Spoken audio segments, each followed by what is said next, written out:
The making of nationalism in Europe. Europe में राष्ट्रवाद का निर्माण। If you look at the map of mid-18th century Europe, will find that there were no nation states as we know them today. अगर हम mid 18 century के Europe का map देखें तो हम पाएंगे कि उस समय कोई भी राज्य या राष्ट्र नहीं होते थे जैसा कि आज हम जानते हैं। What we know today as Germany, Italy, Switzerland were divided into kingdoms, duchies, and cantons whose rulers had their autonomous territories. जैसा कि हम जानते हैं कि जर्मनी, इटली, स्विट्जरलैंड वो राज्यों में बटे थे। डचीज और कैंटन जो शासक थे वो उनकी स्वायत्तशासी पूरी क्षेत्र थी। Eastern and Central Europe were under autocratic monarchies within the territories of which lived diverse people. पूर्वी और मध्य यूरोप में ऑटोक्रेटिक मोनार्की थी और उस क्षेत्र में अलग अलग प्रकार के लोग रहते थे। They did not see themselves as sharing a collective identity or a common culture. और वे अपने आप को एक दूसरे का हिस्सा नहीं मानते थे और वे एक सामूहिक परिचय के रूप में भी नहीं थे और उनका एक कॉमन कल्चर भी नहीं था। Often they even spoke different languages and belonged to different ethnic group.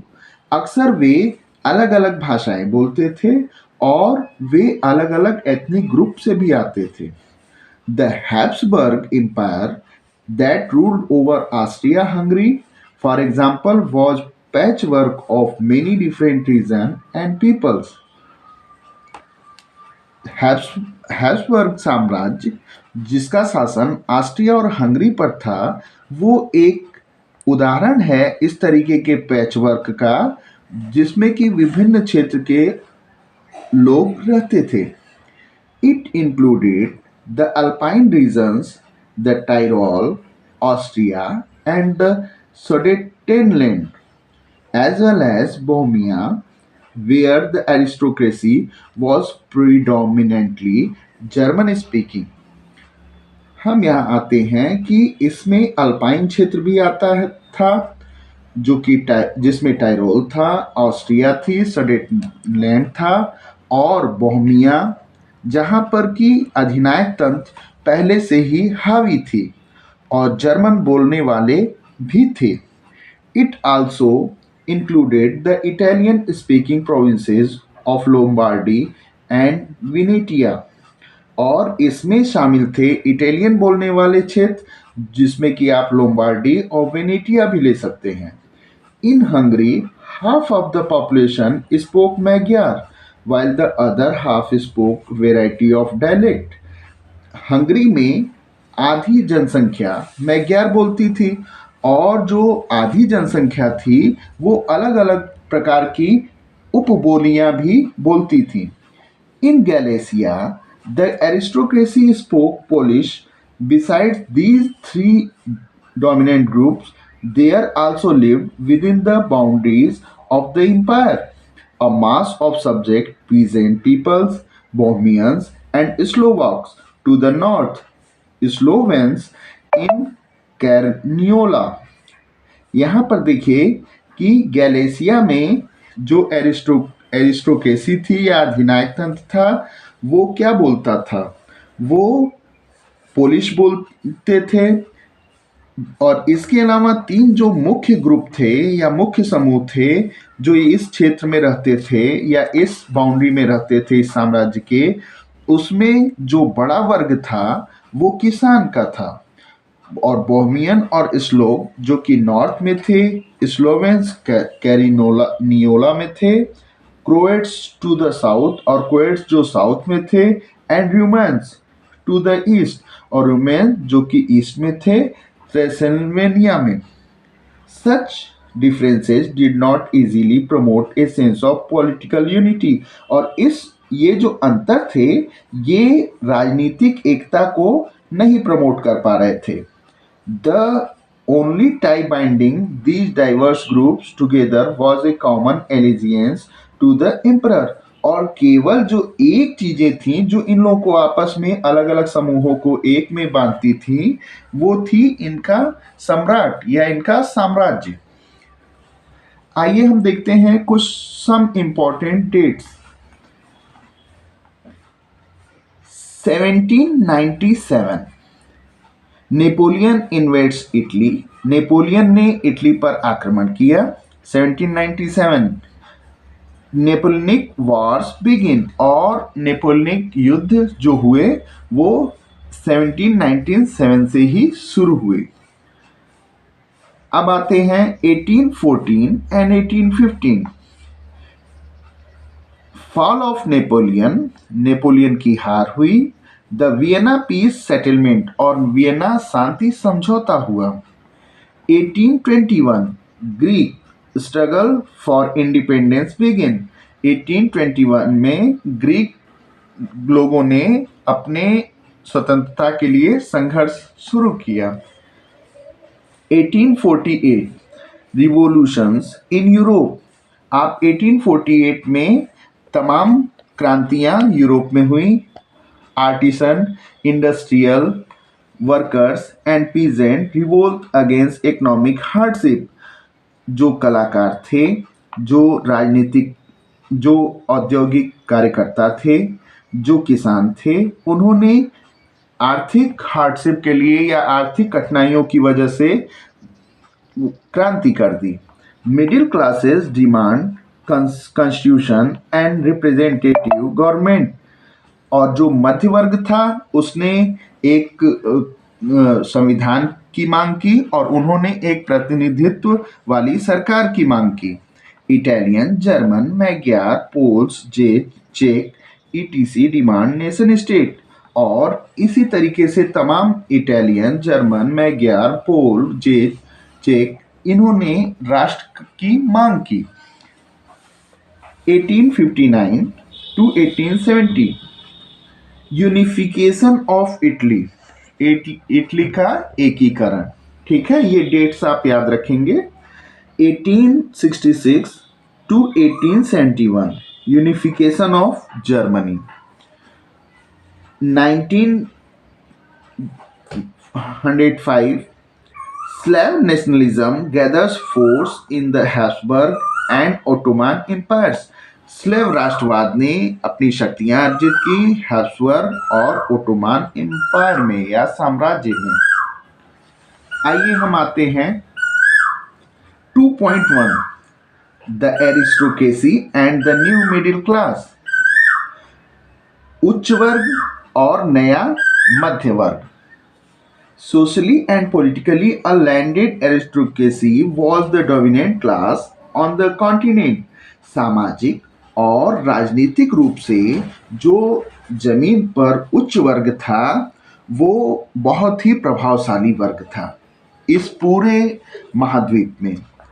The members of this class were united by a common way of life that cut across regional division.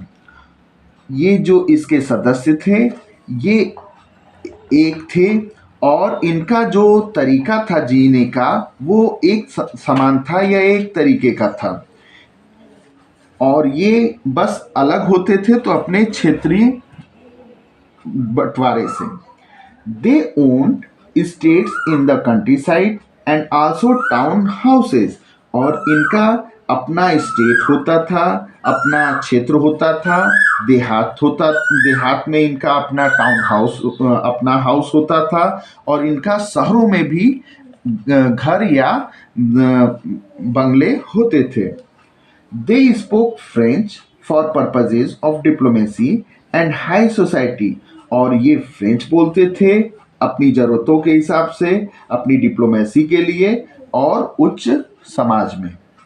Their families were often connected by ties of marriage, और ये जो उच्च वर्ग थी, ये जो aristocracy वाले थे, ये आपस में शादियां करके एक टाई अप जैसा संबंध बनाए रखते थे। This powerful aristocracy was, however, numerically a small group. हालांकि ये जो एरिस्टोक्रेसी वर्ग या उच्च वर्ग था, ये बहुत नंबर में बहुत कम थे या थोड़े थे. The majority of the population was made up of the peasantry. और जो रियल में जो मेजॉरिटी जो बहुसंख्यक थे, वो पीजेंट्री वर्ग था या किसान वर्ग था.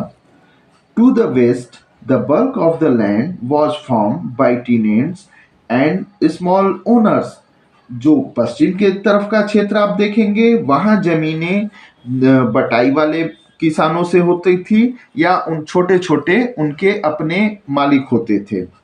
While in Eastern and Central Europe, the pattern of land holding was characterized by vast estates which were cultivated by serf. और यही हम पूर्वी क्षेत्र में जब जाएंगे तो और मध्य यूरोप में, तो ये पैटर्न बदल जाता है और यहाँ लैंड होल्डिंग वाला सिस्टम है और यहाँ बड़े बड़े विशाल आपको स्टेट दिखेंगे जो कि सर्फ लोग जिसमें खेती करते हैं. इधर आते हैं. In Western and parts of Central Europe, the growth of industrial production and trade meant the growth of towns and emergence of commercial classes whose existence was based on production for the market.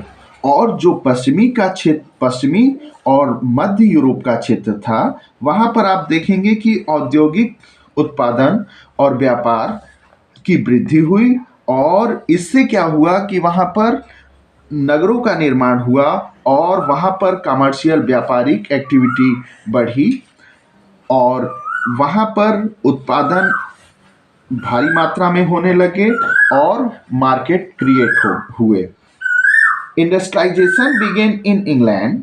और जो औद्योगिकरण England में शुरू हुआ in the second half of the 18th century, जो second half 18th century में हुई थी. But in France and parts of German states it occurred only during the 19th century. जिस इंडस्ट्रियल रिवोल्यूशन की शुरुआत इंग्लैंड में 18th सेंचुरी में ही हो गई थी, वो जर्मन और अदर स्टेट फ्रांस में आते आते ये 19th सेंचुरी तक पहुंची. In its wake, new social group came into being, a working class population. और इसी के साथ एक नया सामाजिक समूह तैयार हुआ जो कि वर्किंग क्लास था, जो मजदूर खेती के जगह अब वो औद्योगिक क्षेत्र में लग गए और वर्किंग क्लास के रूप में सामने आए. And middle class is made up of industries. और जो मिडिल क्लास था वो औद्योगिक उद्योगपतियों के रूप में सामने आया, बिजनेसमैन व्यापारियों के रूप में सामने आया, प्रोफेशनल पेशेवरों के रूप में सामने आया. In central and eastern Europe these groups were smaller in number till late 19th century. मध्य और पूर्वी यूरोप में ये जो समूह था वो 19th सेंचुरी के अंत तक इनकी संख्या थोड़ी कम थी. It was among the educated, liberal, middle classes and ideas of national unity following the abolition of aristocratic privileges gained popularity. और ये जो समूह था ये शिक्षित वर्ग था, ये उदार विचारों वाला था, मध्य वर्ग था और इसके जो राष्ट्रीय एकता की भावना थी वो एरिस्टोक्रेटिक उच्च वर्ग या शाही तंत्र के सुविधाओं से के साथ थी और उनको वो सारी सुविधाएं प्राप्त थी. Thank you. हम नेक्स्ट टॉपिक पर मिलेंगे और भी अच्छे से इसको सॉल्व करेंगे.